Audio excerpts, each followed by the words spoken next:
All the Young Dudes by MsKingBean89, Chapter 30, Second Year, Christmas with the Potters. Remus had thought that nothing could be much better than Christmas at Hogwarts, which was quite literally magical. Christmas at the Potters, however, was an entirely different experience that seemed to only get better. First, there was tobogganing down the snowy slopes in the back garden, though at over 500 acres, no one could really call it a garden. Peter, who lived further down in the main village, came out to join them as soon as he heard they had arrived. They had an extremely noisy and violent afternoon, careering down the hillsides and playing complex war games with snowball ammunition. Mr. Potter even joined in, sprightly for his age, and with the considerable advantage of being able to use magic. Mrs. Potter called them all in for lunch and made them all change out of their freezing wet clothes. They sat by the fireplace, warm and dry, eating hot toasted tea cakes smeared with rich yellow butter. In the afternoon, they wanted to go out again, but Mr. Potter had gone to lie down and Mrs. Potter didn't want them out so close to nightfall. Instead, they helped to decorate an enormous Christmas cake with white royal icing in tiny magical figurines, then to wrap presents for the neighbours and the house elves.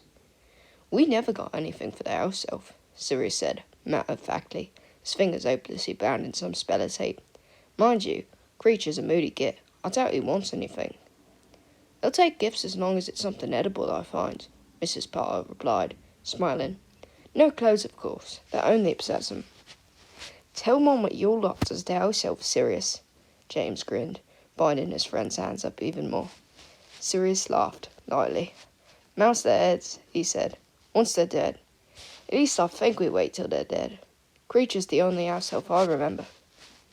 "Goodness," said Mrs. Potter. "I'd rather thought that tradition had died out." "Not with the blacks," Sirius sighed. Remus could tell that he was thinking about the betrothal again. "You're making a lovely job of that, Remus," Mrs. Potter observed, glancing at the book he was wrapping for Mrs. Pettigrew. "Unlike some naughty boys I can mention." She turned a stern gaze upon her son and his best friend, now attempting to tape their hands to the tabletop. Remus smiled at her, politely, feeling the fresh cut on his face pull at his skin. He still hadn't really said anything to either of James's parents yet. He'd always been told to be seen and not heard around older people, and he had never been to a friend's house before. Sirius, by contrast, was completely at ease. Remus had never seen him happier. He doted on Mrs. Potter as if she was his own mother. If he'd liked his own mother, of course. Remus yawned, more widely than he meant to, trying to hide behind his hands, ducking his head, embarrassed. He had only slept a few hours that morning, followed the moon, and an afternoon of snowball manoeuvres had left him exhausted. "You'd better go up to bed, dear," Mrs. Potter said, ignoring the fact that it was only 3 o'clock in the afternoon. Remus wondered if James had told his parents about him. They must know. McGonagall might not have let him come otherwise. "Oh, you're all right, aren't you, Lupin?" Sirius called. "Peter's coming back in a bit. We can go out again." Remus blinked at him, then looked at James for help. "Leave him alone, Sirius," Mrs. Potter chided. "The poor boy's dead on his feet. Come on, dear, off you go." Gratefully, Remus got up from the kitchen table and made his way up to bed. As he changed into his night things, he couldn't help but steal another glance at himself in the mirror, now that he was properly alone. Perhaps it was having been out in the cold, but the scar looked worse than it had that morning, the contrast harsher with his pale skin. Would his face always surprise him now? Would he always catch a glimpse of himself in some mirror, a shining surface, and jump? Would other people be afraid of him? There was a soft tap at the door, just as Remus was about to put on the ointment Madame Pomfrey had given him. It was Sirius. Remus caught his scent before he even knocked. "All right?" The dark-haired boy crept inside, speaking quietly. He held a pewter goblet in his hand. "James's mum sent you this. It's a healing draught, I think." "Oh, thanks." Remus nodded tiredly. Remus set it down on the bedside table. "You okay?" "Fine, just tired, mate." "Were we too, rough or something?" "No," Remus said, very firmly, probably sounding angrier than he meant to. "It's nothing to do with you two. It's just the fact that I was up all night howling at the bloody moon trying to rip my own face off. I'm tired." Remus had to sit down. The effort of the outburst made him dizzy. "Sorry," Sirius said, even more quietly. It was the second time he'd apologised that day, and Remus hated the sound of it. "I'll leave you." He closed the door, Remus couldn't bring himself to start worrying about hurting Sirius's feelings. He smeared on some of the ointment and sniffed the goblet Mrs. Potter had sent. He recognised it as something he'd had before at Hogwarts, which would trigger an instant sleep. Getting to bed, he drained it quickly and closed his eyes. The remaining days before Christmas passed quickly, and Remus was able to experience real family life for the first time. Mr. and Mrs. Potter had been the perfect parents. They were kind and sure, always smiling and full of fun. Remus hadn't known that adults could be that way. He hadn't known that people could grow up like that. It was clearer than ever why James was the way he was, as brimming with love and blind confidence as Remus was brimming with rage. It was obvious, too, why Sirius was so drawn to this family. He had an unquenchable thirst for love, and the Potters had an endless supply. The four boys trampled all over the surrounding countryside in the snow, bundled up in their warm Gryffindor scarves, hats and gloves. In the evening, they played card games, helped Mrs. Potter prepare dinner, and listened to Mr. Potter tell ghost stories around the fire. They made mince pies and paper chains, they built snow whizzes and igloos, and had slept so soundly in their beds at night that not even an owler could have woken them. Unfortunately, it was not to last. Where the Blacks had stopped sending owlers, they had not forgotten their wayward son, and tried a new tact on Christmas Eve, with devastating consequences for the marauders. They were drinking warm butterbeer and sitting on the earth rug. James and Sirius were playing gobstones, very loudly, and Mr. Potter was teaching Remus to play chess. The old man had been horrified that Remus didn't know how, and Remus was quite surprised to find himself actually quite enjoying the game. The whole room felt warm and safe, heavy curtains drawn against the cold and dark, tree lights twinkling softly and the fire popping and crackling beside them. The clock had just struck 9, and Mrs. Potter was about to send them all to bed, when there was a loud crack just outside the window. Mr. and Mrs. Potter shared a quick glance, and Remus's ears pricked like a dog. The smell of magic permeated in the air, like burnt toast, something dark and unsavoury. There was a firm, hollow knock at the door. "Weren't expecting anyone, were we, Effie?" Mr. Potter frowned slightly at his wife. She shook her head, and they both listened. The Potter's house elf, Gully, went scampering towards the front door to answer it. There were stilted voices in the hall, and Gully came hurrying in. "Oh, Mr. Potter, she's come for young Master Black. She's telling me she's his mother. I told him to wait there for you." The elf was wringing his hands anxiously, clearly very confused by this turn of events. Sirius and James looked at each other. Sirius's face was white. He looked like he might be sick. "She wouldn't," he whispered. Mr. Potter was already up and out the door. There were raised voices in the hallway now. Remus recognised Mrs. Black's sharp tone from her horrid letters.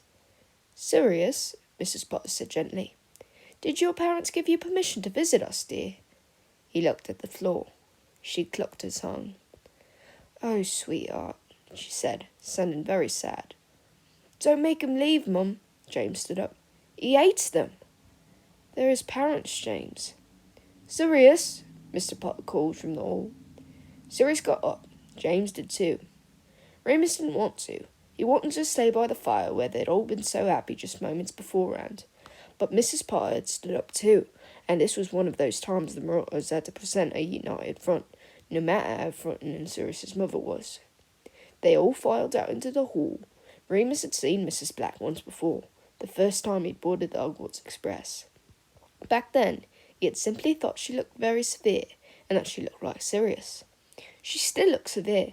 Her hair was slicked back and pulled up in a high bun, which coiled like a serpent at the crown of her head, fixed with an emerald pin. Her eyes were dark, not as blue as Sirius's, but she had that black family bone structure and a superior look. She was shorter than Mr. Potter, but still managed to glaze at him as though he was the filth on her boot. Her look sharpened as she saw James and Remus appear. "Sirius," she said coldly, narrowing her eyes at her eldest son, "you will come with me at once." "Creature!" She snapped her fingers, and an old, wizened-looking house elf emerged from behind her robes. "Go upstairs and fetch Master Black's Sphinx." The house elf bowed deeply, kissing the silver-capped toes of Mrs. Black's pointed boots, and scurried up the stairs. "Good evening, Wartburger," Mrs. Potter said, pleasantly, as if there was no tension at all. "May I offer you a drink?" We were just about to crack out the mince pies, weren't we, boys? Mrs. Black ignored her, looking straight at Sirius. Put on your cloak. We're leaving now. But Mother, don't you dare speak to me, she hissed, eyes flashing. Remus wanted to run away. She was worse than Matron 100 times over. She was worse than Bellatrix and Snape and every nasty person he'd ever met. The thought of letting Sirius go with her made his insides twist. Mr. and Mrs. Potter seemed to be suffering from the same crisis. Walpurga, why not let him stay? Mrs. Potter tried. I know he's been a bit naughty, but there's no harm done. We can have him for lunch and send him back before dinner tomorrow. They've all been having such a nice time together. Mrs. Black let out a short, crackling laugh, as if her son's enjoyment was the least of her concerns. She eyed James, a gaze raking over his mess of hair, then Remus, staring pointedly at his new scar. Remus looked at his feet, terrified. She'd know. She'd know straight away.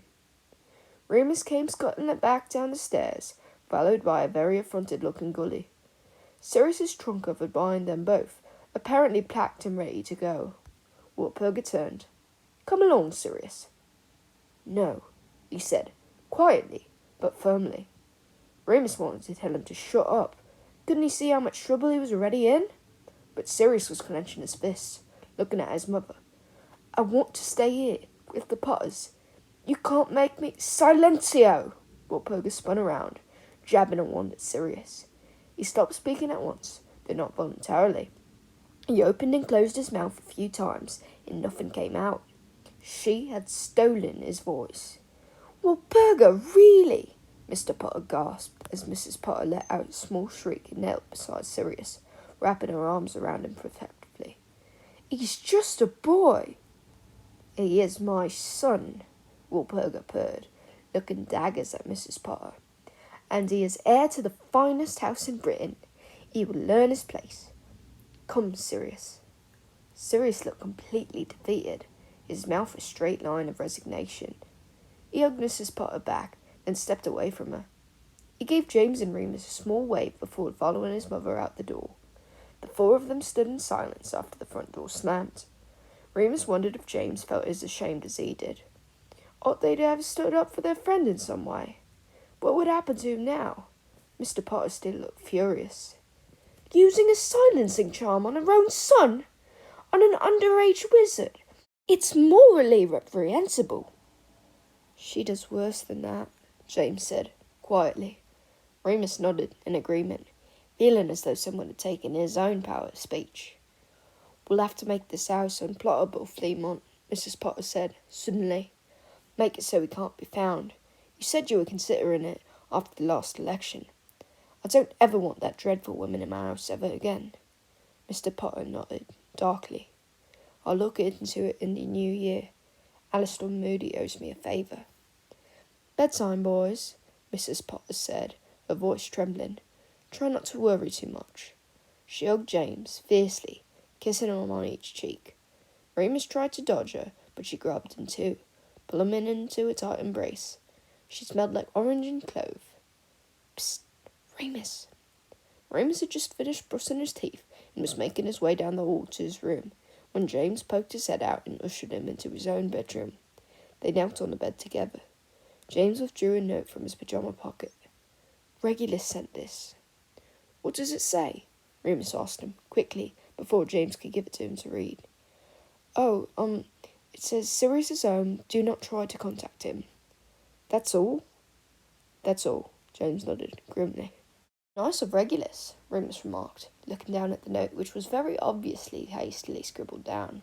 Thought they hated each other. Yeah, well, they're still brothers, aren't they?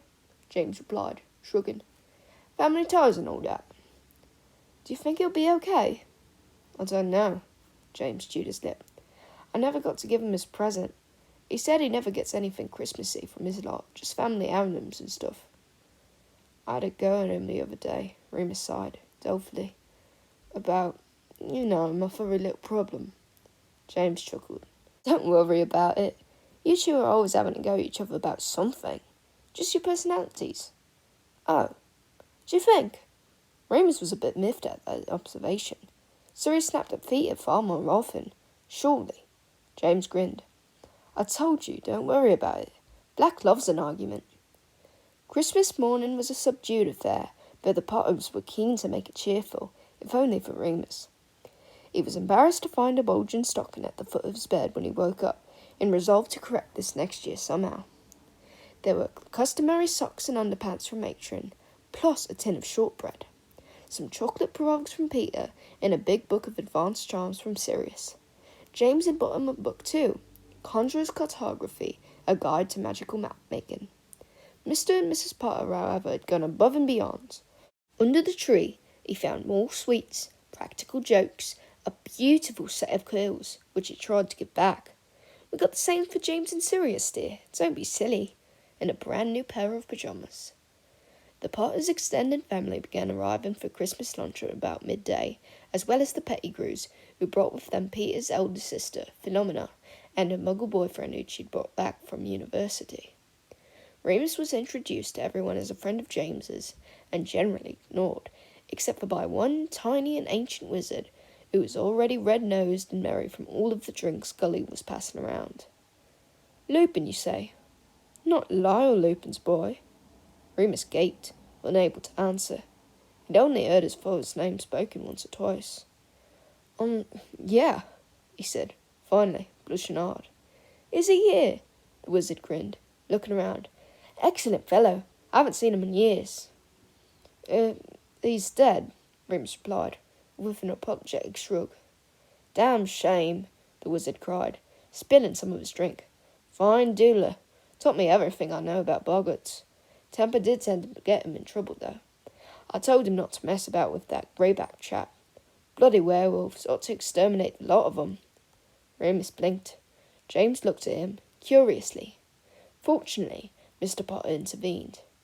Darius, have another drink, old man. Leave the young people to their games, eh? Remus swallowed hard and returned to the Gobstones tournament as if nothing had happened.